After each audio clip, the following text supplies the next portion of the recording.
Фредерик прежде всего сказал, что он проводит регистрацию на два ретрита, то есть один ретрит, один период это в марте, а другой в апреле. В марте это онлайн, а в апреле это в Монтенегро. Where is he?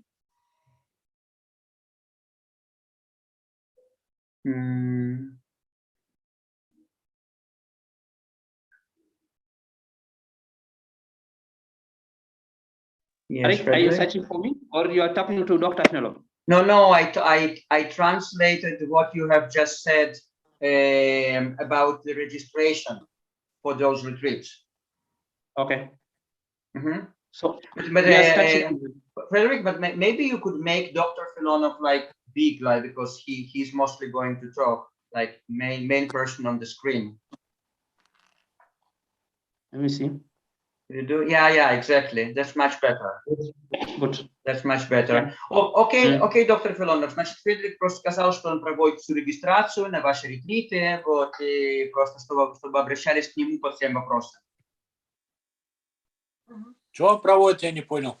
Он проводит регистрацию для людей, которые заинтересованы пройти ваш курс голодания либо онлайн в марте, либо в Монтенегро в апреле. Понял, хорошо. Okay, Frederick, so over to you. So you are the host. Now we start with the questions straight away. And Eric, they already have placed some questions already here. But I want us to start with a person one-on-one. Then we come to the questions in the chat. I'm going to be bringing them. Greg, you are going to be the first person who's going to ask a question. Unmute yourself. You go straight to the question. Keep it short because you are so many. Окей, он говорит, что мы начнем сначала с людей, которые здесь присутствуют. Человек по имени Грег попросил лаконично задавать вопросы, потому что у нас много вопросов. Хорошо. Very good. Okay, Greg, please go on. Can you hear me? Yeah, we can hear you. Okay. So nice talking to you, sir. I read some books about it, and it's awesome. I love it. I just need time to translate. Значит, он говорит, что он читал ваши книги, они просто потрясающие книги, он их очень любит. Очень любит эти книжки. Okay. I was 3 months with fruits and herbs because I was trying to heal a brain scar due to traumatic brain injury. Okay, just a moment. Значит, он 3 месяца был на фруктах и на зелени, потому что он на зелени, потому что у него был какой-то шрам. What was it, like a brain injury or something like that? Yeah, I had a brain injury because I had a motorcycle accident. I wasn't wearing a helmet. I hit my head. Да, то есть у него была авария на мотоцикле, вот, он ударился головой, у него была какая-то травма мозга. 5 years ago. 9 years ago? 5 years ago. 5 лет назад, вот, и он...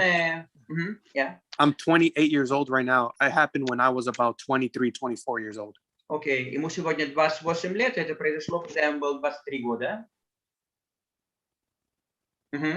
Okay, so I was looking everywhere. I was trying to find a way to heal that scar because I was on Keppra because they put me on anti-seizure medicine, Keppra. Вот, и его посадили на лекарство под названием Keppra, это против спазм. So I did 3 months with fruits and herbs, really, really hardcore, very strict. And then after that, I did 7 days dry fast. Окей, значит, вот, и он был 3 месяца на фруктах и зелени, вот, и после этого он сделал неделю сухого голодания, потому что у него до сих пор был какой-то шрам или какая-то ранка там, что-то в этом роде, в этой области. Okay, and then after that, I thought I was gonna be good. After the 7-day dry fast, I felt good, but then I kind of refeed it. I probably not the right way. I started developing a little bit of anxiety, a little bit of like panic attack feelings, like if I was going to get a seizure. It started feeling very weird.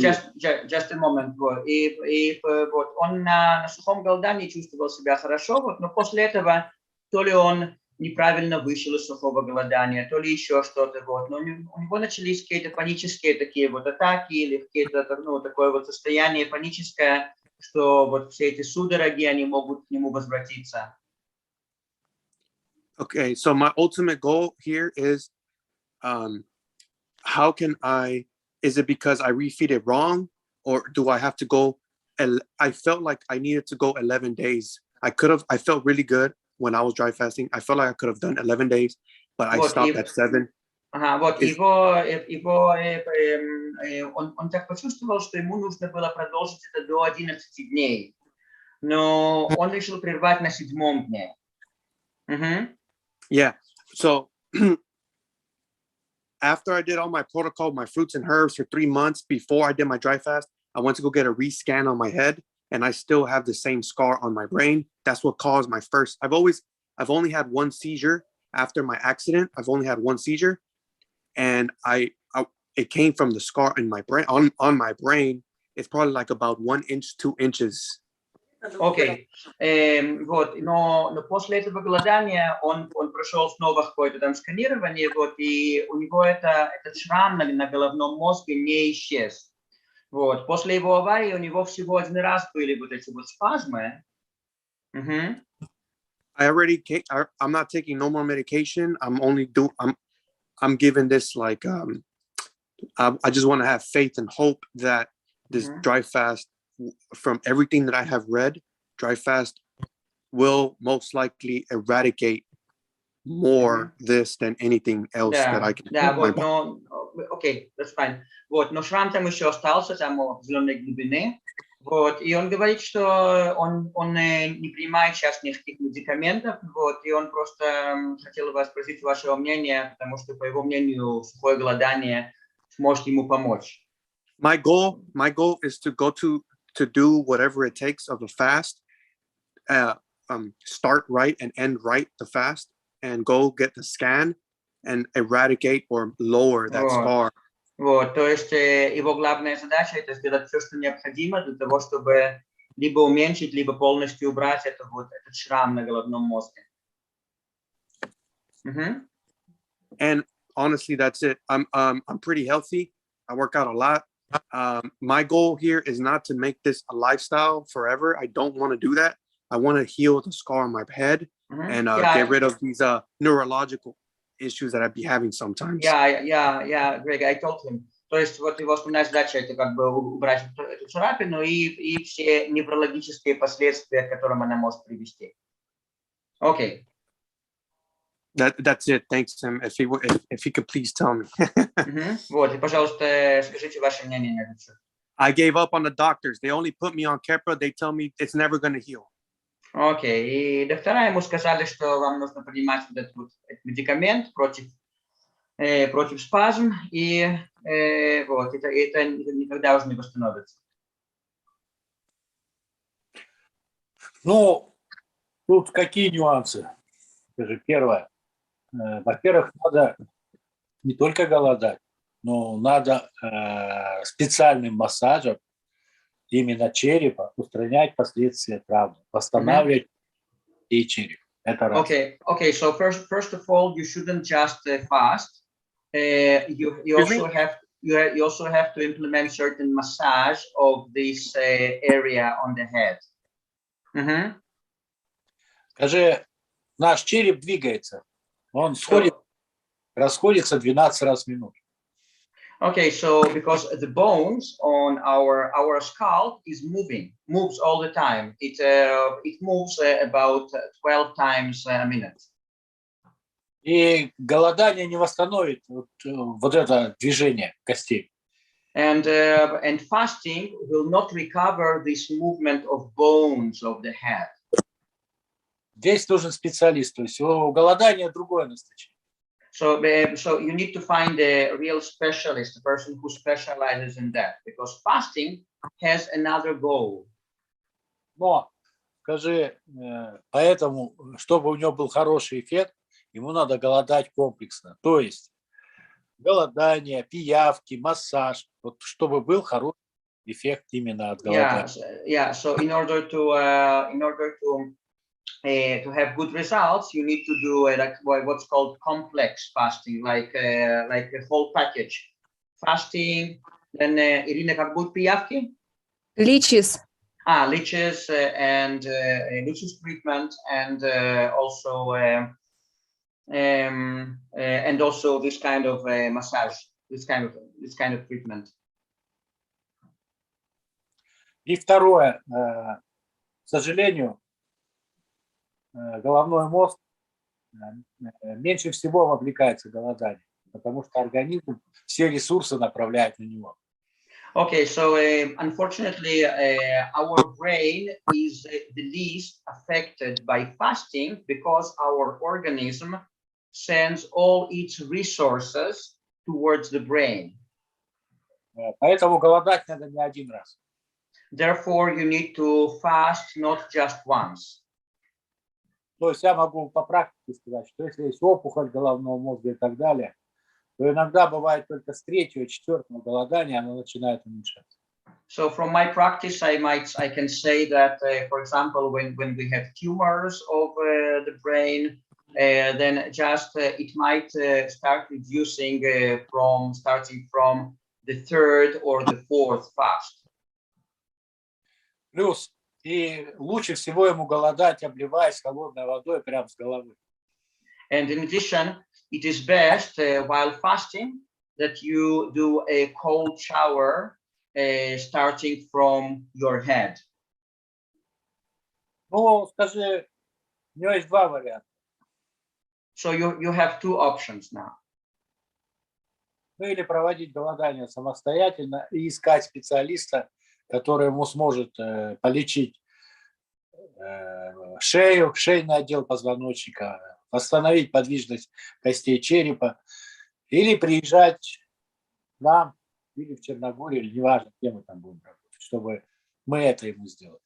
Okay, so you basically have 2 options, he says. You either fast by yourself, but then you will have to find this specialist who would treat your upper part of your spine and all this area, or you can just participate in our retreats and then we will take care of it.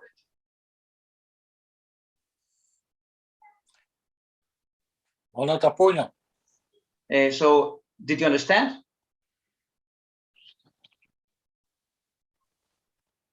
Greg, you're muted. Please unmute yourself. Okay. So I gotta go with how long do I got to wait in between before I go for another fast? Okay, он спрашивает, сколько времени ему нужно ждать между сроками голодания, перед тем, как он начинает новый срок голодания. Ну, скажи, тут самое главное условие, что между голоданием должно быть меньше 2 месяцев, но начинать следующее голодание надо тогда, когда ты будешь полностью восстановлен. So it should be less than 2 months, but you have to start the next period of fasting when you have completely recovered from the previous one. But less How do I than 2 know months. how do I know I recovered from my 7 days? I did 7 days dry fast 1 month ago. How do I know I recovered to go for Okay, он голодал 7 дней месяц назад. Таким образом, он спрашивает, я могу узнать, восстановился ли я полностью после того голодания. Ну, как он может узнать? Ну, если у него появилась сила и энергия, как он может узнать? If your energy is back, basically you have recovered. Okay. And how long should I go next time? 7 days, 11 days? Вот, и сколько времени вы ему рекомендовали в следующий раз? Там 7 дней, 11 дней, сколько? Нет, ну, конечно, 7 дней не обладает лечебным эффектом. Обладает лечебным эффектом 9, 10, 11. 7 дней это носит больше процесс очищения. Okay, so 7 days, he says, is not... 7 days you do for cleansing. You don't do it for healing. You don't do it for medical healing.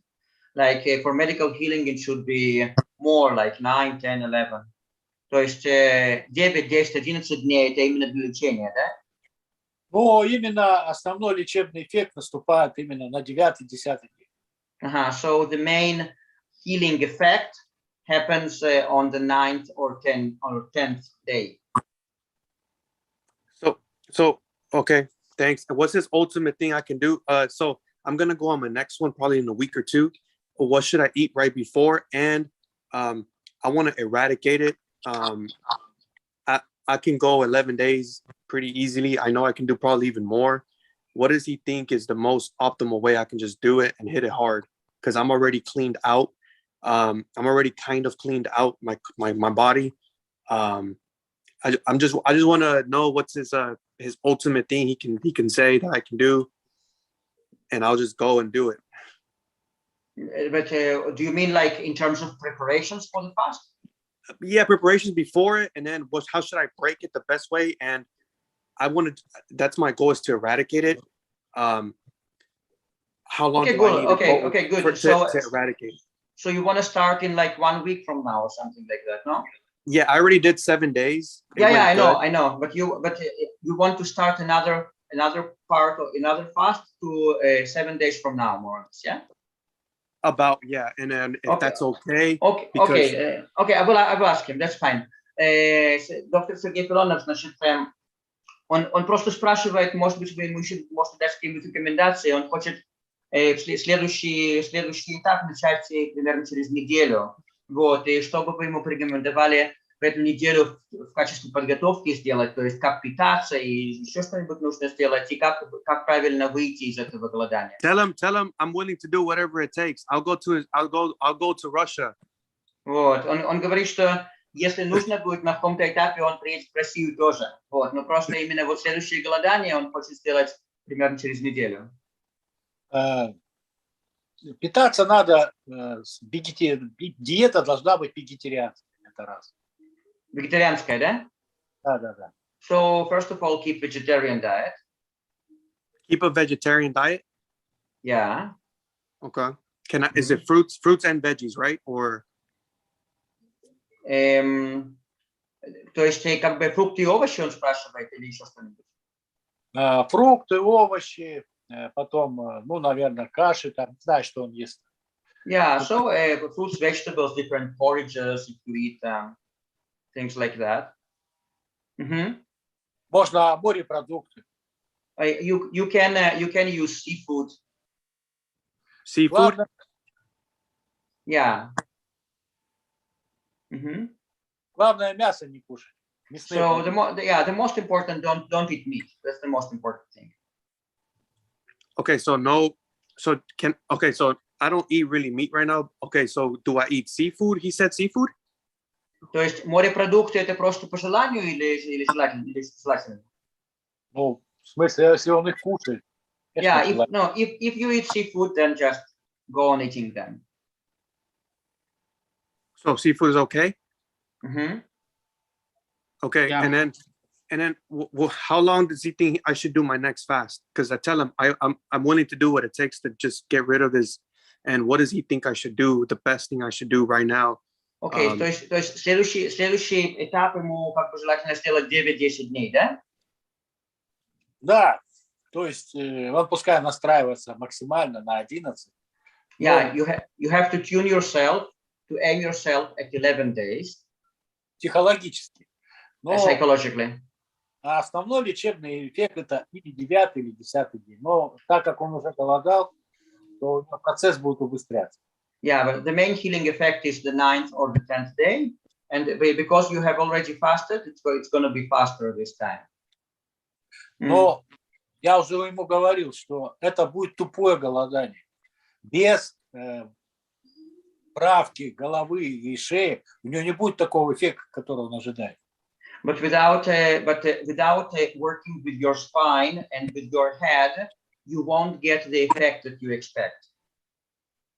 Okay, so you said massage my head? То есть нужно массажировать голову, да? Ну не массажировать, ну надо найти специалиста, это же Yeah, работа. It's a subtle work. You need to find a specialist. Okay, so a specialist that massages my basically. So during the dry fast, I have to get a specialist to massage my head and my body, or. Yeah, that's what he said. That's what he said. Yeah, Greg, we have lots of questions today, so it should be really brief. Like if you need if you want private consultation after that, you just contact Frederick, because each question should be something like 3-4 minutes maximum. Okay. Yeah, я ему сказал просто, что нам нужно быть очень краткими, и если люди потом после этого хотят получить вашу личную консультацию, то есть возможность получить через Фредерика получить эту личную консультацию. Okay, cool. Yeah. Now, Greg, I think you have also not read the book. Да, доктор Филонов, что сказать? То у него это не шрам, а это спайка, это спаечный процесс. Шрамов не бывает в головном мозгу. Yeah, and he says that it is you don't have scars in the brain. There's no such thing as scar in the brain. It's a kind of connection tissue, some kind of connection tissue thing. Yeah, it's like a brain lesion. Mm-hmm. Yeah. Now, So I just have to go 11 days next. Yeah, but you can also maybe, if you have more questions, maybe you can schedule private consultations with Dr. Filonov, because here the aim of this particular meeting is just to give you brief guidance, what you can do, just first direction on the subject. Okay. You know. Yeah, cool. Okay, Frederick. Yeah, thank you. Now, sure. Greg I will recommend for you the book for Dr. Filonov. I hope you are going to read it, but it's called the 20 questions. Now we come back to the questions here. I have a question. Is dry fasting good to normalize high blood pressure? Окей, значит, наш следующий вопрос это хорошо ли пользоваться методом сухого голодания для того, чтобы нормализировать кровяное давление? Ну, давление можно вылечить и влажным голоданием, потому что это константа давления. Yeah, so you can heal blood pressure issues even with wet fast, with water fast. И поэтому организм, конечно, в первую очередь будет лечить, неважно, влажным голоданием или сухим. Конечно, сухое более предпочтительно, потому что голодать придется меньше. А влажное голодание надо, конечно, делать более длительное, чтобы... Но давление хорошо лечит.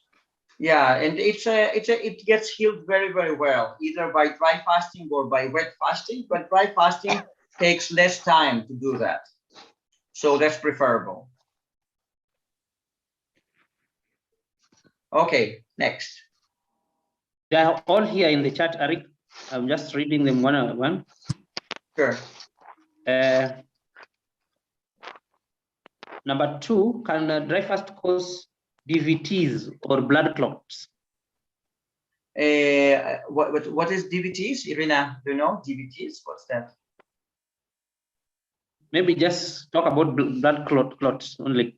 Okay. If you want me to explain to you, sorry, Eric, it's a kind of deep vein thrombosis, like a clot in the veins in the legs. That's what generally mean by DVT. Окей, ну, он спрашивает, можно ли при помощи сухого голодания излечиться от как бы сгустков крови, от тромбов, да, тромбов. Ну, во-первых, когда есть тромбы, то есть или склонность, или вообще есть в организме тромбов любить и так далее, то лучше не голодать, не такое голодание больших сроков. Здесь лучше всего голодать, делать комбинированное голодание. Сейчас я объясню.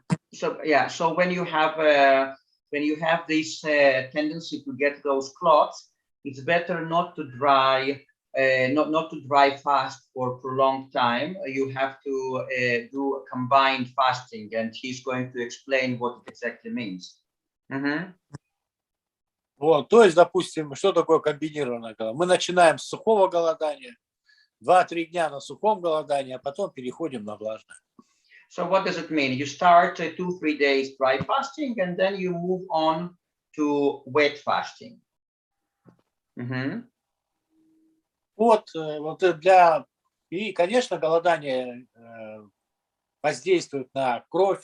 Конечно, оно восстанавливает нормальную структуру крови. И, конечно, конечно, это будет лечиться. Yeah, and of course, fasting affects your blood. It affects the structure of the blood, normalizes this structure. So, of course, it's going to be healed.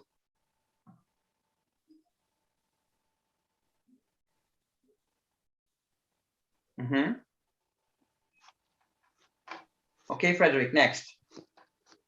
Please read it yourself. It's just there in the chat there.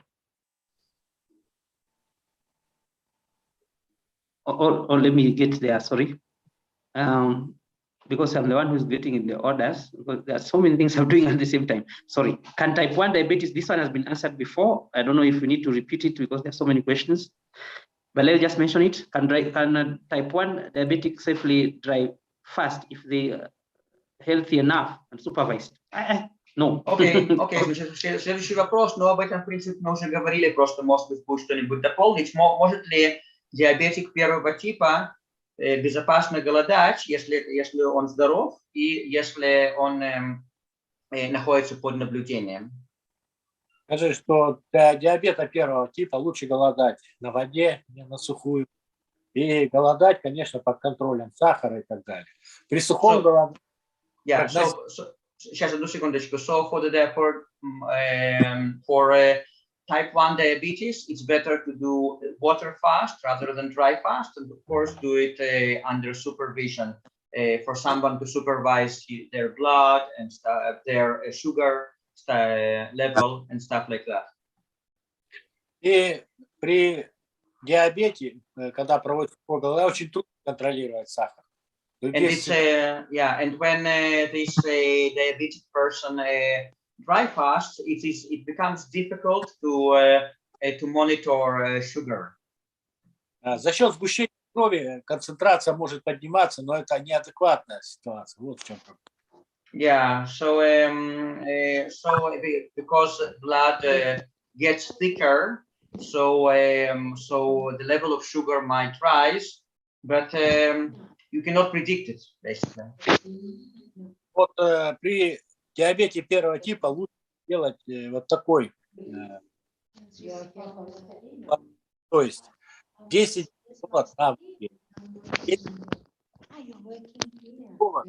дней так делает постепенным снижением дозы инсулина. Окей, сейчас одну секунду, там просто кто-то говорил на фоне вас. Frederick, please mute the guys who are unmuted because I couldn't hear what Dr. Filonov says. То есть 10 дней сухого, 10 дней влажного, вы сказали, да? Нет, 10 дней влажного голодания, 10 дней выход. 10 дней голодания, 10 дней выход. 10 дней влажного голодания, 10 дней выход. Я же сказал, сухой голод нельзя делать. Да, то есть поочередно, да? То есть голодаем 10 дней, выходим, голодаем 10 дней, еще выходим, да? 10 дней голод, 10 выход. 10 голод, 10 выход. Yeah, so basically, as diabetes type 1, you should do like this chain of wet fasting, like water fasting, 10 days, then take 10 days quitting the fast, like getting out of the fast, then again 10 days, again quitting, and then another 10 days, and another breaking the fast. И сколько таких циклов нужно сделать? Вот 3. So three cycles like that should be done. И посмотреть, как будет реагировать организм. And then and just look how your organism reacts. And then еще вы сказали, что постепенно в течение этого времени нужно уменьшать инсулин, да?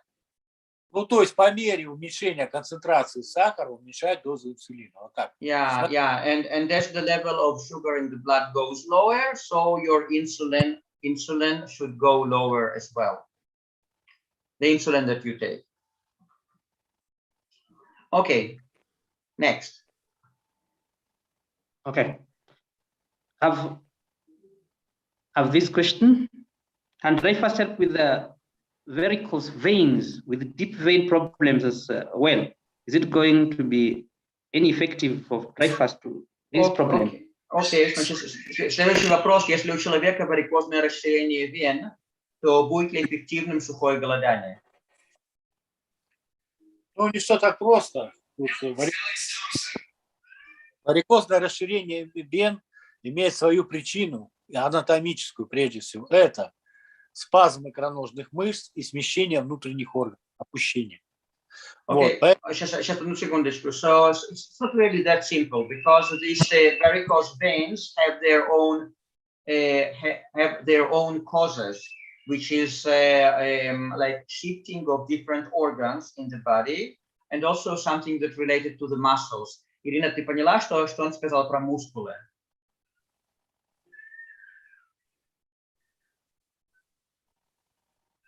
Okay. Окей, то есть смещение внутренних органов и еще что? Напряжение и спазм икроножных мышц. Okay, and like tension in certain muscles. In this upper leg muscles. Yeah. So he said displacement of the muscles, organs. Yeah, that's what I said. Displacement of organs and also tension in upper leg muscles. Yeah. Sorry, yes. Да, доктор Филонов. Окей. И что тогда делать? Вот. Я всегда же говорю, лечение должно быть комплексное. Поэтому как бы мы даже без голодания, когда к нам люди приходят, мы занимаемся массажами, мы можем улучшить состояние человека. Поэтому здесь нужен обязательно массаж и голодание. Одно голодание, как я уже говорил. Анатомические причины еще. Yeah, so you need to combine. You need to do complex fasting, which would include fasting and particular massages. He says that people who come with similar problems to them, even without fasting, they help them with massages because there are anatomical causes for that. So it should be combined. Wow. Okay, Frederick. Next question. Mike, who is that talking? So yeah, we have lots of people unmuted. We need to handle it because there are noises in the background. Okay, I've muted them. They are just unmute themselves most of the time. Please, unless you have given a chance to talk, don't talk, please. Now, Eric, there's this question about a person who is talking about Raynaud's.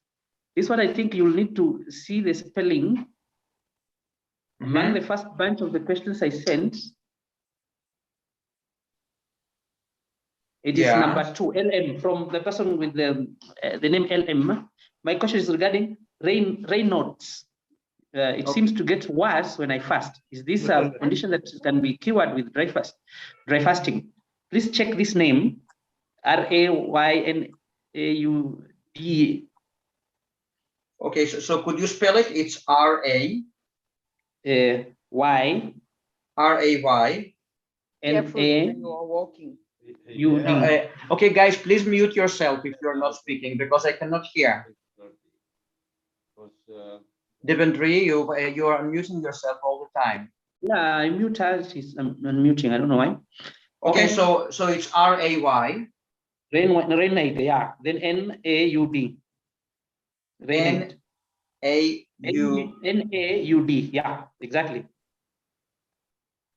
Okay, so it's a R-A-Y-N-A-U-D, right?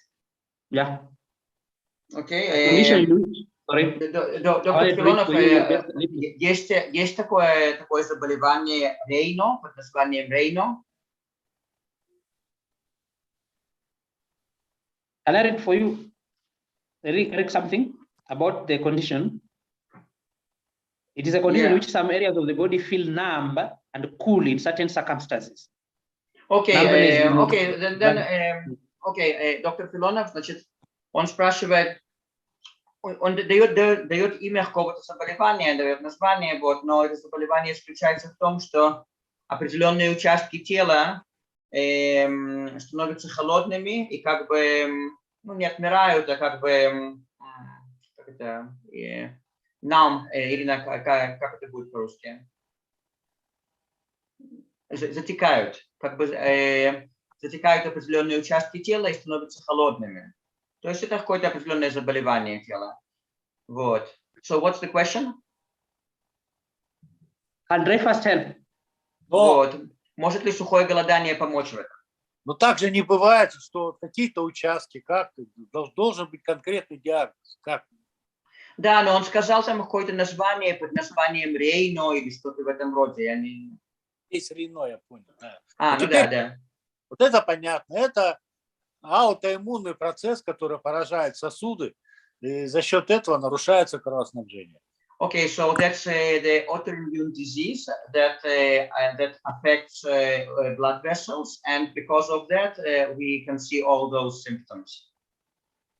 Вот. И, конечно, здесь голодание будет помогать, потому что там изменена сосудистая стенка. Но здесь надо просто к голоданию подходить постепенно. То есть не сразу уходить на большие сроки, а там поголодал сутки, там двое, трое. И вот так постепенно увеличивать сроки голодания, чтобы организм, чтобы сосуды были адаптированы к сгущению крови.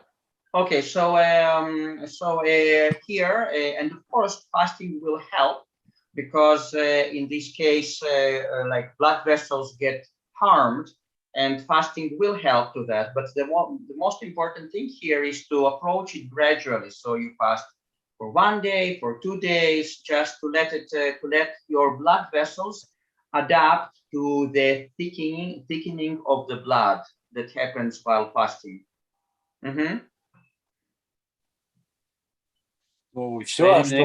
Okay, yeah, okay, so that's the initial guidance. Okay, let's move on. Dr. Filonov mentioned about using good quality coffee without milk and sugar as a liver cleanse. How much coffee and for how long? Окей, значит, вопрос заключается в том, доктор Филонов упоминал, что нужно использовать хорошего качества кофе в качестве очистительного средства для печени, без молока и без сахара, без ничего. То есть вот вопрос заключается в том, сколько нужно брать кофе и сколько времени его использовать. Ну, вообще, я уже говорил, что кофе надо относиться как одном из лучших, мягких методов очищения печени. Yeah, so first of all, coffee should be treated as one of the best, the softest tools for cleansing the liver. Полстакана кофе утром натощак достаточно для того, чтобы эти процессы шли. So half of the glass of coffee in the morning on empty stomach is enough in order to make those processes run. Вот, и просто не надо добавлять сахар, молоко, надо к этому относиться как к лекарству, как к лечению печени. Вот так надо. And you treat it as a medicine. So obviously you don't add sugar, you don't add milk. You treat it as a medicine for healing the liver.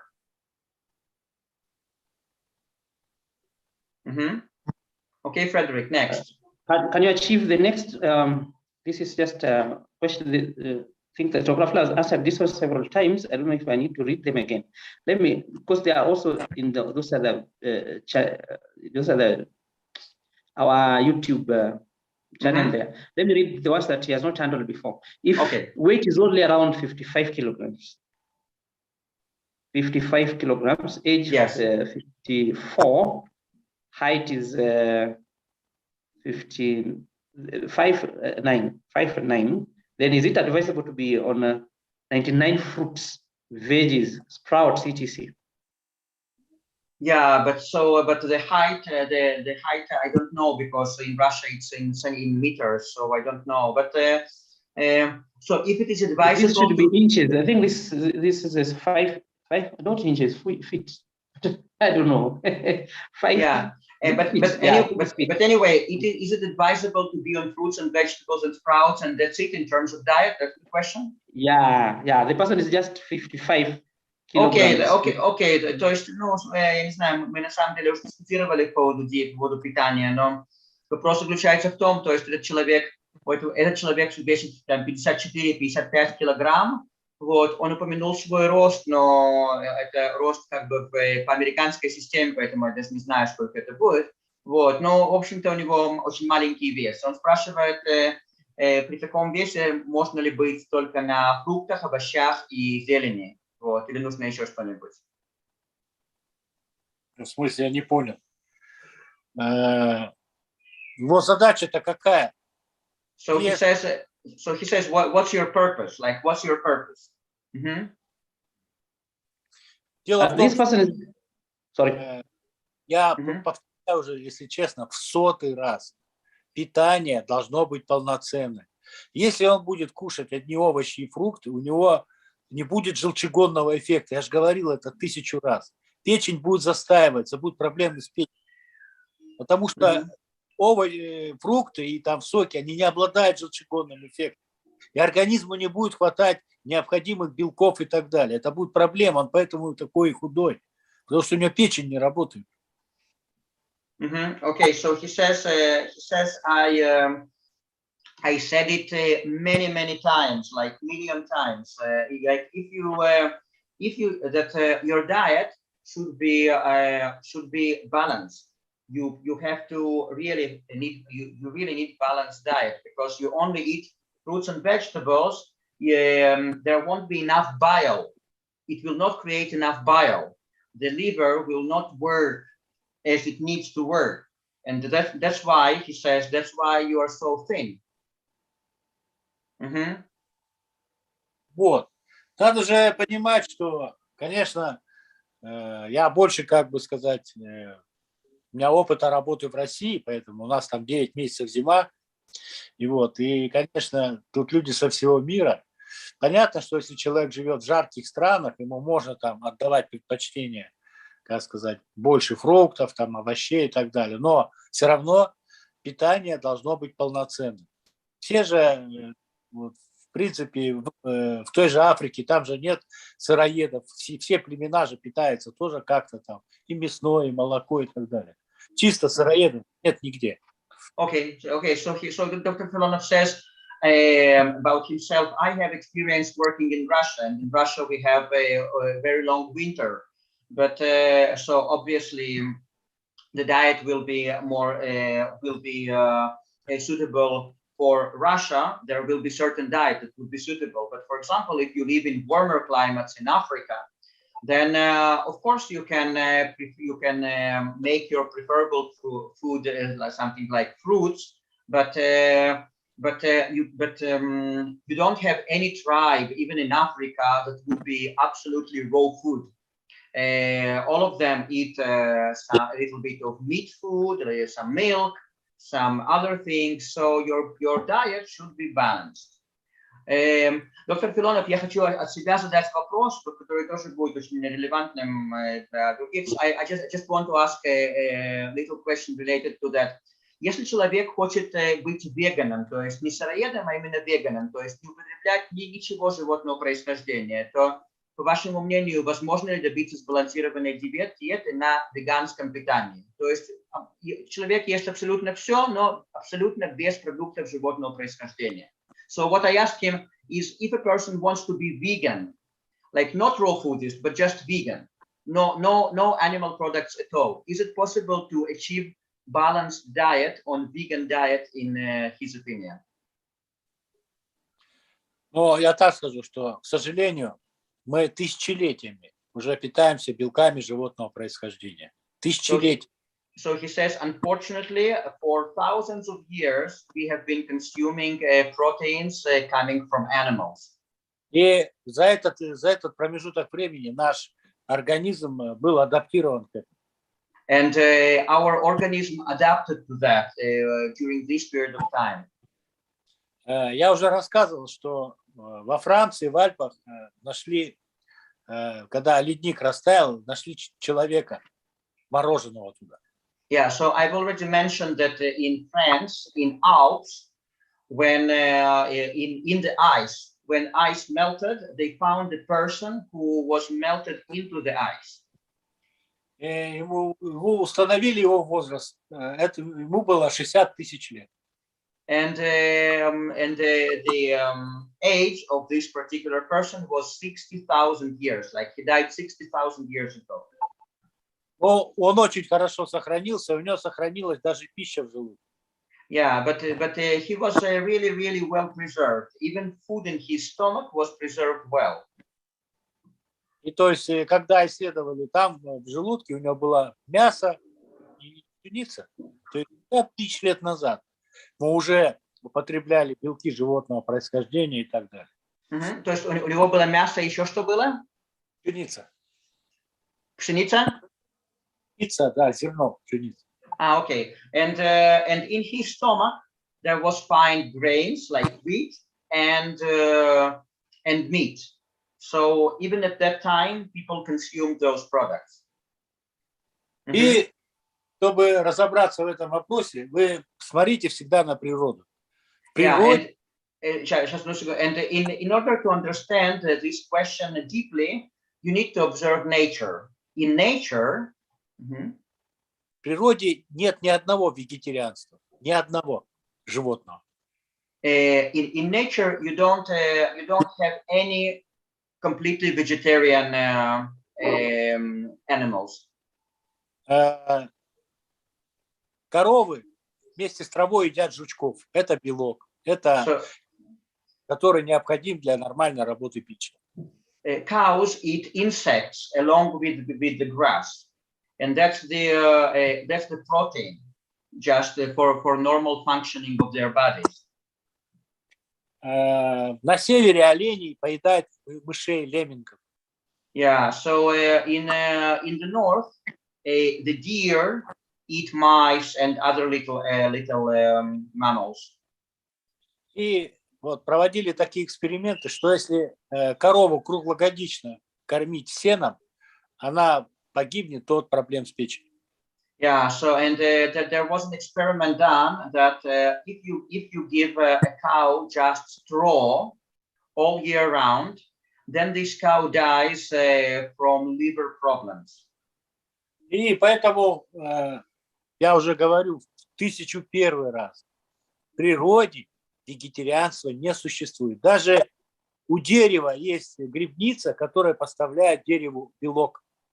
Yeah, so I want to reiterate that in nature you don't meet pure vegetarianism. Even trees have certain cultures of mushrooms that provide of fungus that provide proteins for this tree.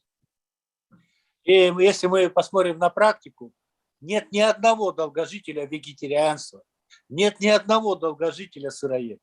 And if we look in practical terms, there are none of people who lived really long, like really long, who would be a vegetarian or raw foodist. Вот посмотрим, Окинава, где много долгожителей, морепродукты. Yeah, so for example, Okinawa, you have lots of long-lived people there. They consume seafood. Абхазия в России, баранина. Yeah, so Abkhazia, it's a region in Russia. They consume meat of not goats, Irina, baranina, это meat of Lamb. Lamb. Okay, yeah. Дальше. Якутия, где самое большое количество людей, несмотря на суровые условия, у которых больше за 90 лет. Самое большое количество. Питание, рыба, оленина. Okay, Yakutia, it's the region in the north of Russia. They have a very big percentage of people who are beyond 90. They consume fish and meat of deer. Поэтому там многие там мне высказывают, что я там противник. Нет, я не противник ничего. Я просто говорю всегда, если ты занимаешься чем-то, там диета, она должна приносить пользу. Yeah, and so some people try to accuse me. He says that I'm against something. No, I'm not against anything. I'm just saying that if you keep on particular food style or particular diet, you need to benefit from it. И, к сожалению, к нам на Алтай приезжает лечиться много сыроедов и вегетарианцев, которые приезжают лечить последствия вот этих отрицательных сторон этой диеты. Okay, and unfortunately, we have in our clinic lots of raw foodists who come, lots of vegetarians who come, and they come to heal adverse effects of those diets. Поэтому я говорю только языком практики. So I'm just speaking in practical terms. Конечно, у каждого человека свой путь, и я никогда не буду говорить там, кушайте мясо или что-то. Это человек решает сам. То есть, конечно, есть возможность лучше отдавать предпочтение рыбе, чем мясо. То есть это понятно. Yeah, so of course, each person has their own path. So I will never tell a person you eat meat or something like that. And if we are speaking even about meat, it's better to prefer fish to meat. Да, доктор Филонов, доктор Филонов, я просто пропустил там еще одну деталь. Вот вы сказали, что как бы если человек не получает достаточно белка, то это может отразиться на его печени, да? Это вот была ваша идея, да? Белок участвует, во-первых, в построении иммунных клеток, это раз. Белок животного происхождения, говорю сейчас, участвует в нормальной регенерации слизистой желудочно-кишечного тракта и так далее, и так далее. То есть в рыбе содержится, наверное, единственное, как сказать, омега-кислоты, которые нужны для нормального функционирования нервной системы. Ни в травах, в яблоках такого нет. Yeah, so basically he says that like protein is really needed for different functions of our organism, and also for example in fish you have those oils that are needed for our organism, for normal functioning of our nervous system. So that's what he said. Okay, so let's move on. Arik, yes. Arik, you want to say that Dr. Filonov said that we need the proteins to construction our immune cells and also animal proteins needed to normal regeneration of intestinal mucosa. That's all, sorry. Yeah, very good. So yeah, please correct me if you see some kind of something like that. Okay, good. Let's move on. И, конечно, next question. Sorry. Да, доктор Филонов. And of course, he says, мне очень трудно давать советы, потому что мы сейчас общаемся со всем миром. Конечно, у каждого народа, национальности своя культура питания и так далее. То есть я, конечно, больше ориентируюсь на Россию, но тем не менее я все равно говорю те моменты, которые, наверное, так сказать, будут подходить очень многим. Конечно, не сравнивать, допустим, каких-нибудь там этих эвенков, там, сравнивать там с Индией. Понятно, там позы, там жара, то есть у них другой желудочный, у тех другой, то есть нельзя тут много. Но тем не менее, я говорю, я же не говорю, что надо жрать мясо, я всегда говорю, 80% фрукты, овощи, каши, там, 20% мясо, рыба. Самое мясо – это домашняя курочка. Все, организм будет получать необходимое, которое мы за тысячи лет к этому адаптированы. Вот так надо правильно понимать. Okay, so he says, we cannot say what is right for everyone in terms of diet. Like we have different nations, different people.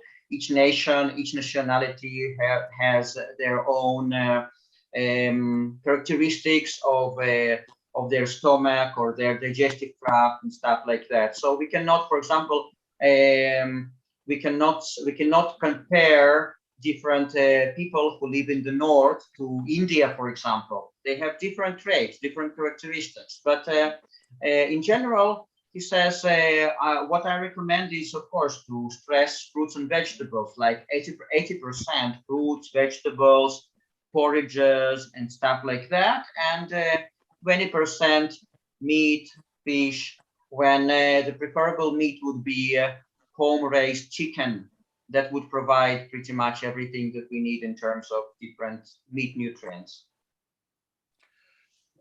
Ну, и поэтому я к чему это все рассказываю, что я всегда говорю, есть одна истина. Питайтесь нормально, но если есть проблема, голодайте. Это самое. So he says, why I'm saying all that? Because there is this basic truth.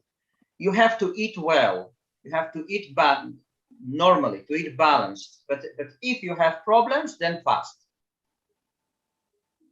Окей, большое спасибо. Давайте продолжим. Frederick, so let's move on to the next question.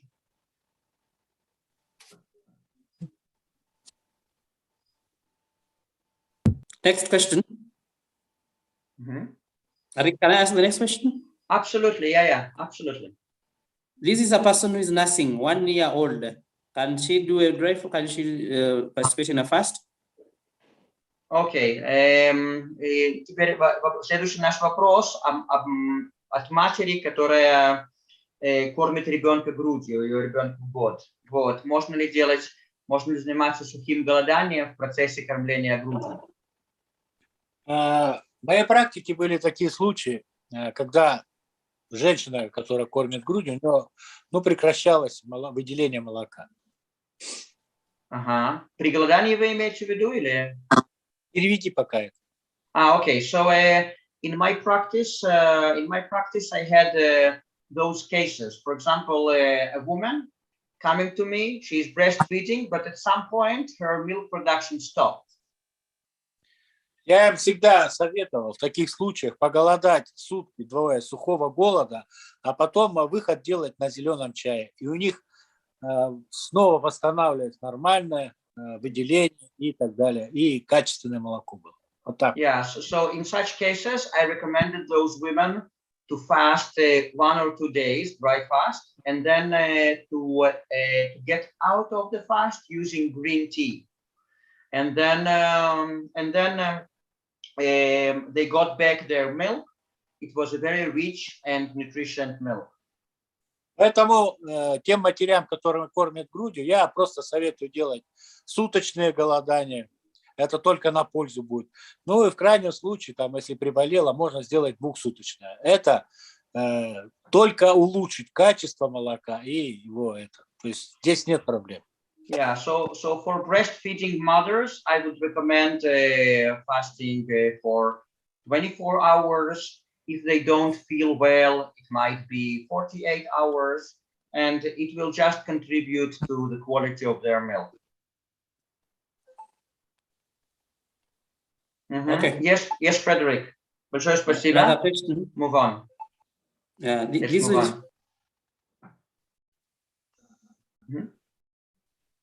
Yes. Можно задать вопрос? How do you strengthen your glands, adrenal glands, thyroid glands, pituitary glands, etc.? How do you get your kidneys to filter? Maybe how do you strengthen your glands, just to make it easy? Окей. Значит, следующий наш вопрос, общий вопрос о том, как улучшить работу внутренних желез и гормональной системы. Это очень глупый вопрос, потому что я про эту тысячу. Но как можно улучшить?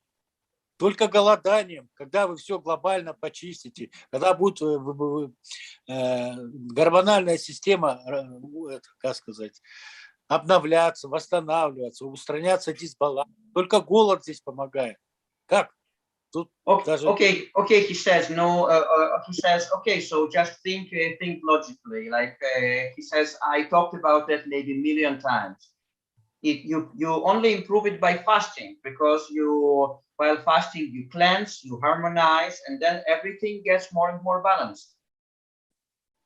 Арик, там, по-моему, вопрос был как раз про надпочечники, вот адреналинные гланды. Yes, but Frederick only took the first part of this question. He did not ask the second part. he decided to just to ask about hormonal system, about glands.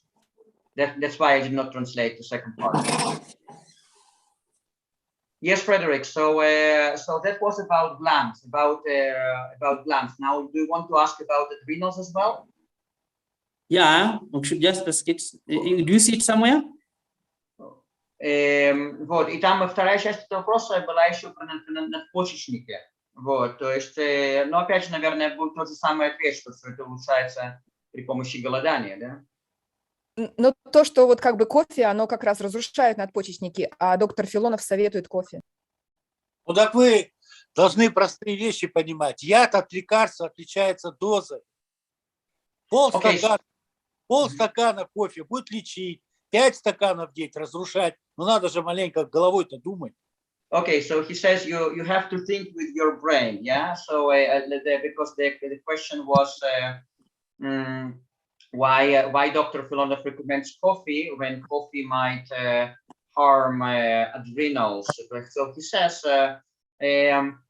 when we talk about medicine, it's all matter of quantity. So half a glass will heal, 5 glasses will harm. So you really have to think in this way. Хотя я первый раз слышу такую, я много читал исследований, но вот про это первый раз слышу, что кофе разрушает надпочечники.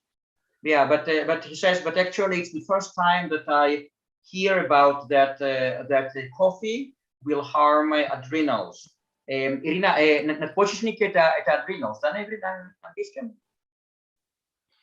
Вот, но я знаю другие исследования. Да. Okay, so he says, just a second. So he says that I read lots of research, and I've never heard about that, but I know other research, other pieces of research. Да, доктор Филонов. Я знаю другие исследования, когда люди с циррозами печени, с раком печени, при ежедневном употреблении кофе, и они делали клизмы и кофеины, они продляли себе жизнь на несколько лет. Вот это я тоже знаю. Okay, but I know other pieces of research when people who had serious problems of liver, such as liver cancer, cirrhosis, they used coffee, and they used coffee enemas, and then they extended their lives for several years. То есть они использовали кофе и внутрь, и клизмой, да? Или только клизмой? И пили кофе, как я говорил, там полстаканчика каждый день, понимая, для чего это надо. И также 2-3 раза в неделю делали кофейные клизмы. Yeah, so those people would drink half glass of coffee a day, and also a few times a week they did coffee enemas. Okay, Frederick, next let's move question. on. Yeah, it's just part 2 of that question: how to put your body to make to stay alkaline, make sure that your body stayed in alkaline state. Окей. Следующий вопрос заключается в том, каким образом можно добиться того, чтобы тело оставалось в щелочном режиме, в щелочном состоянии. Ой. Это самая большая глупость. He says that is the main foolishness. К сожалению, что в Европе, что в Америке, что на Западе, все считают, что надо организм защелачивать. So unfortunately, in Europe, in the United States, in the West in general, people think that you need to be more and more alkaline in terms of your organism. Что защелачивание очень полезно. That alkalinizing is really healthy. Но это полная чушь. But that's a total nonsense. Современный человек защелачен, а не закислен. So a modern person is too alkaline. He's not. They're not too acidic. И поэтому голодание, потом яблочный уксус, потом кумыс и так далее. Все, что надо понять закон природы, все, что закисляет, лечит, все, что защелачивает, гробит. Okay, so therefore fasting, apple cider vinegar, sour milk products, they're all acidifying products, and we need to understand. So everything that acidifies is healing. Everything that is alkalinizing is destroying. Даже почему сыроедение люди переходят на это и это? Потому что оно закисляет. Оно по механизмам очень похоже на голодание, только не такое качественное, полноценное, как голодание. Но тоже закисление. Yeah, so even in terms of raw food, people get this acidifying effect, because being a raw foodist is a kind of fasting. It's not as efficient as fasting, but it's a little bit similar to fasting, and it has its acidifying effect. Наши учения, наши ученые, когда был Советский Союз, исследовали всех долгожителей. И они заметили у них у всех одну закономерность. Ихняя кровь всегда была смещена в сторону закисления. У всех долгожителей. So in the Soviet Union, the researched people who lived very long lives, and they found out that their blood of all of them was a little bit on the side of acidic. Вот и все. Поэтому если бы, как сказать, по теориям там Америки, Запад и так далее, защелачивание это полезно, то голодание бы наносило вред. Yeah, and if those theories that people hold in the West, that alkalinizing is great, is very healthy, if it were true, then fasting would be harmful, because fasting is acidifying. Но я, как всегда говорю, надо смотреть на природу. Вся природа в этом мире является голоданием. Yeah, but you always have to observe nature. All nature in the world heals itself by fasting. Ну давайте дальше. Okay, so let's move on. The next question, Eric. Then we have two people raising their hands there. Can I ask something? Just a minute. Just Yeah. a minute. We'll give you a chance. Frederick, we have few questions from people here, so you decide, because you are the host. Yeah, well, let me just read one more question, then we give them there are these two people that are going to talk. I don't know, Okay. Nadia and who. How can a 24-year-old woman who gets recurring UTIs be healed? Doctors just keep prescribing antibiotics. And what, Irina, what is UTIs in Russian? Это болезнь мочевыводящих путей. Окей. Значит, женщине 24 года, у нее болезнь мочевыводящих путей. И вот она спрашивает, врач ей прописал антибиотики. Она спрашивает, каким образом эта болезнь как бы возвращается циклично. И спрашивает, каким образом, что можно ей посоветовать при помощи сухого голодания, как можно ей помочь. Посоветовать простую вещь. Не принимать. Цистит. Ага, цистит, да? Цистит. Где можно посоветовать простую вещь. Не принимать антибиотики, а провести курс сухого голодания. Потому что цистит – это хроническое воспаление мочевого пузыря. Воспаление без воды существовать не может. Вот и все. So only one thing. You don't take those antibiotics, but you do a course of dry fasting, because this particular condition is a chronic inflammation of bladder. But in the absence of water, inflammation cannot exist. So that's what she has to do. Now, Nevada, make it short so that we give the other three people. There are so many questions, we can't finish them today. And Eric, just before Nevada talks, we need to let people know that we have Dr. Filonov is conducting an online retreat. So people are registering. They need to know that even as we continue. Nevada. Да, доктор Филонов, то есть он сейчас будет еще несколько вопросов, но он сказал, прежде всего, нам необходимо знать, что у нас скоро будет онлайн-курс голодания с доктором Филоновым, и регистрация происходит в данный момент. Yes. Nevada, please. Okay, so I'm 149 centimeters tall and 56 kilograms, and I want to go down to 49 kilograms. So that's not, my question is, do I have to, I read his book, I read the dry fasting book. Do I have to do the prep, do I have to prep my bowel cleansing and liver before I do this cleanse? And then I have one more question after that. Okay. So your aim is to lose weight, yeah? Yes. Окей, значит, женщина спрашивает, при росте 149 сантиметров, у нее вес 56 килограмм, и она хочет провести курс сухого голодания просто для того, чтобы снизить вес.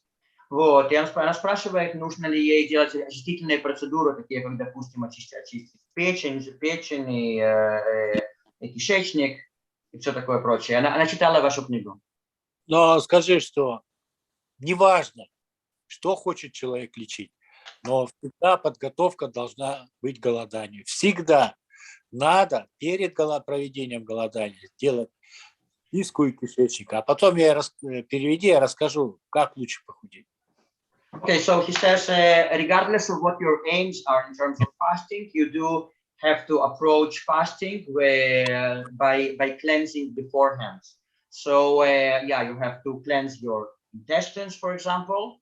Да, доктор Filonov.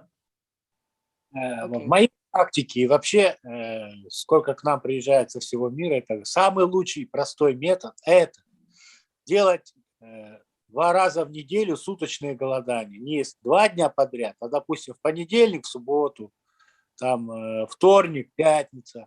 И в этот день ходить пешком 10 километров. И если она так будет делать, через месяц она потеряет 5-10 килограмм без проблем вообще. При любом... Yes, he says, but in terms of weight loss, he says from my practice, and we have various practice, we have people coming from all over the world. If you just fast twice a week, but not one right after the other, but rather like one time you fast in the beginning of the week and another time in the second half of the week. And every time you fast, you walk 10 kilometers, you will lose your weight very fast. Oh, wow. Wonderful. With the cleanse, it says salt, and then he also says Epsom salt. Is that correct? Окей, она спрашивает, в отношении очисток вы рекомендуете, так она поняла, то есть там есть соль и соль Epsom, то есть это, как это называется по-русски? Английская соль. Английская соль, да. То есть правильно ли она поняла, что вот эти вот два ингредиента нужны? Но скажи, самый простой, лучший метод – это прием сорбентов, а после них прием касторового масла. Вот это самый простой метод. So the best method is to intake sorbents, like absorbents, and after that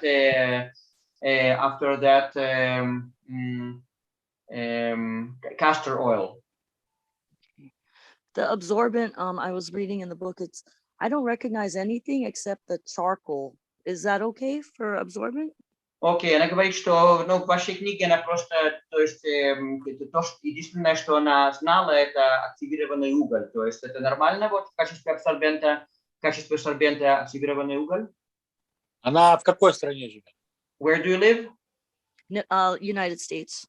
В Америке. Вот в Америке продается полисорб. Это самый лучший сорбент. Активированный уголь может повреждать ворсинки кишечника. Поэтому... Okay, so in the United States you have polysorb. That's the best because charcoal can harm this little hair of your intestines. Oh, okay. So those little fibers in your intestines, but polysorb is the best, he says. Okay. Oh, sorry. One more thing. So when he said fast twice a week, he means dry fasting, correct? То есть, вот, когда вы говорите 2 раза в неделю голодание, однодневное голодание, это сухое голодание имеется в виду, да? Конечно. Yes, of course, he says, dry fast. Thank you, doctor. Не раз в неделю, а 2 раза в неделю. Нет, 2 раза в неделю, да, вот я сказал, 2 раза в неделю сухое голодание, однодневное. Okay. Good. So yeah, it's dry fast. Jay, because of time, we want to conclude. We have to let Dr. Filonov sleep. It's late in the night there. Jay, please ask your question. I don't know if I'm reading your name well. Jay Higay. Yes. Hi. Yeah. Okay. My question is, every time that I drive fast, I get very cold. I know I spoke to the doctor before and I explained that I have Hashimoto's. So the first 4 days, I get very, very cold. So I wanted to know if hot baths during that time is okay or if it's no good for my condition. Окей, она спрашивает, она говорит, что каждый раз, когда она совершает сухое голодание, особенно на протяжении первых 4 дней, у нее, она ощущает очень сильный холод. Вот, и у нее Хашимото, болезнь Хашимото. Вот она спрашивает, при ее болезни, при ее симптомах, горячие ванны. Хорошо ли это для нее? На сухом голоде, что ли? На сухом голоде горячие ванны. Не знаю. Мы никогда такого не применяли. И у человека и так тело горит, еще и принимать эти. Но раз ей холодно, не знаю, если это ей помогает, ну пускай делает. Но yeah, he says, I don't know exactly. He says, like, we have never done it because usually your body is burning while dry fasting. But he says, if it helps you, you can do that, no problem. Okay, thank you so much. Большое спасибо. Tatiana, because of time, please. Okay. Yeah. Okay. Здравствуйте, доктор Филонов. Арик, я по-русски задам свой вопрос, а потом вы переведите на английский. Я постараюсь по предложению это говорить. Хорошо. У меня вопрос, связанный с детской аллергией. So my question is related to child allergies. Моей дочери почти что 10 лет. My daughter is almost 10 years old. Она утром часто встает с заложенным носом и соплями. And in the morning she often has blocked nose and lots of mucus. Это состояние ухудшается, если она часто кушает хлеб, макароны и все такое подобное. And this condition gets worse when she eats bread, pasta, etc. Это началось где-то 4-5 лет назад. It started 4 or 5 years ago. И в остальном она, насколько мы знаем, совершенно здорова. But all the rest of the things, she's perfectly healthy. И она с рождения ест в основном вегетарианскую пищу, которая состоит из овощей, фруктов, морепродукты, ну, какой-то определенный маленький процент, каши, ну, там, рис, гречка, все такое. Yeah, and from birth she eats mostly vegetarian diet, like fruits, vegetables, porridges, and stuff like that, with some seafood as well. Что бы вы нам посоветовали? So what would you recommend? Вы же читаете на русском, правильно? Читаю, я все ваши книги купила. So you read Russian, right? She says, yeah, I bought all of your books. Так вот, зайдете ко мне на сайт, там есть специальная глава «Голодание и очищение для детей». Это раз. So go on my site and you will find their special chapter, fasting and cleansing for children. Вот там конкретно расписано, допустим, ребенку 10 лет, как ему почистить печень. Так вот, если ваша дочка будет голодать раз в неделю на воде, то есть сперва сделать, а потом делать суточное влажное голодание, она вылечит любую аллергию без проблем, потому что любая аллергия – это проблема с печенью. Yeah, so for example, on this site you might find how to cleanse liver in children. So, and I can tell you that if your daughter starts doing a 24-hour, то есть дочка должна делать 24 часа в неделю, да, голодание на воде, да?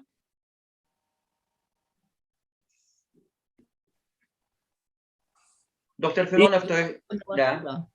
И запомните, что у детей самый лучший эффект от голодания. Yeah, so he says if your daughter is doing 24 hours water fast a week, then she will heal her liver. And что нужно запомнить, что у детей что? Самый лучший эффект от голодания. Yeah, and in terms of kids, it's the best effect is from fasting. But just a moment, доктор Филонов, я просто хотел уточнить, правильно ли я понял. То есть вы посоветовали, чтобы эта девочка 24 часа в неделю проводила влажное голодание, да? Каждую неделю именно делать суточное влажное голодание. Yeah, so to fast 24 hours once a week for this girl on water. Если бы наши дети с 3 лет делали суточное влажное голодание раз в недельку, они были бы самые здоровые дети в мире. Просто я в своей практике видел таких детей, потому что родители были больные, но дети у них голодали именно с 3 лет. Я их видел уже в 14-15 лет. У них никаких проблем со здоровьем не было вообще. Wow. Okay, so he says if our children fasted starting from the age of 3, once a week, 24 hours, they wouldn't have any problems. And he says, I saw those children, like I saw those children coming to me, children who started fasting from the age of 3, and when I saw them, they were teenagers, and they didn't have any problems with their health. Эти дети совершали влажное голодание, да? Влажное голодание раз в неделю, да? Да, они стабильно раз в неделю делали суточное влажное. Yeah, and those children on a consistent basis fasted 24 hours a week on water. И уточнить просто, это как делается? Это она перестает кушать за день до, в какое-то определенное время, как это после 6, после 8 вечера? Просто, допустим, если она голодает в понедельник, в воскресенье у нее легкое питание. В понедельник она просто пьет хорошую, качественную водичку, или горячую, или теплую, ну не холодную. Вот и все. Ребенка просто психологически погулять, там, в лес свозить и отвлечь, а потом она привыкнет, она сама будет делать. Вот и все. Okay, so yeah, for example, let's say this girl fasts every Monday. So on Sunday, she eats light food, and then on Monday, she just drinks water. And during this day, you just take her to, for example, to nature, to the forest, and then eventually she will get used to that, and it's going to be absolutely fine, normal thing for her. И на следующий день можно начинать продолжать кушать, как обычно? Ну, желательно такое легкое питание, салатики, там, ну, понятно, что сутки голод, сутки выход. То есть на следующий день, ну, если она вегетарианка, то есть единственное, там тяжелого питания не добавлять, а так легкие салатики, кашки, там так далее. Yeah, and then the question was, so the next day after she finishes the fast, so she can get back to her eating as usual. And Dr. Filonov says, yeah, like especially if she's a vegetarian, you just give her light food, because the principle is 1 day fast, 1 day quitting the fast. So you just let her eat salad, some porridges, things like that, just light food. But if she's a vegetarian, like so pretty much just a little bit lighter. Хорошо, спасибо вам большое, доктор Филонов. So thank you very much. Просто, yes, Arik, there's one more question. Oh, sorry. No, just a moment. Let him say something. Да, доктор Филонов. Просто сделайте это, и вы сами увидите, как все очень просто и легко. К сожалению, в Англии и так далее у каждого второго ребенка аллергия. У каждого второго. Yeah, so he says, just do it and you will see how well it works. And unfortunately, in England, for example, every second child has allergy. Но вы должны понимать, что аллергия таблетками не лечится, а глушится. И рано или поздно она потом приведет к серьезным последствиям. Это или астма, или проблема там с суставами и так далее, и так далее. But you have to understand that allergy doesn't get healed by pills, by medications. It just gets suppressed, and later on, it might lead to serious consequences, such as asthma, such as problems with joints. Хорошо, да, спасибо. Мы не принимаем таблетки, но просто вот это вот очень полезная информация. Спасибо вам большое еще раз. Еще раз говорю, запомните, есть такой закон. Голодание нужно делать вовремя. К сожалению, Почему бывает не очень хороший эффект от голодания? Потому что человек уже разрушил все, он за голодание хватается как за соломинку. А там уже лечить. Поэтому все надо делать вовремя и сразу, тем лучше. So Dr. Filonov says, I just want to reiterate, there is this basic law. Fasting should be done in the proper time.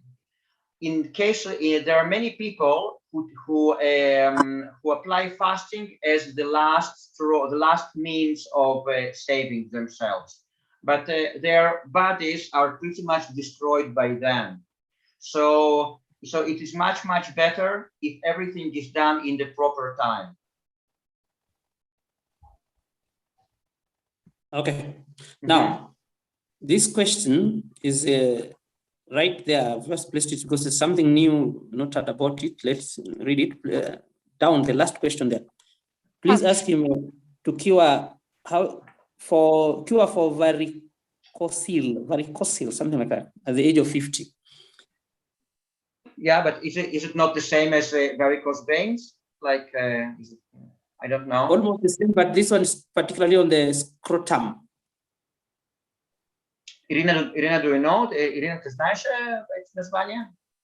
Я думаю, просто варикозные вены. Varicocele.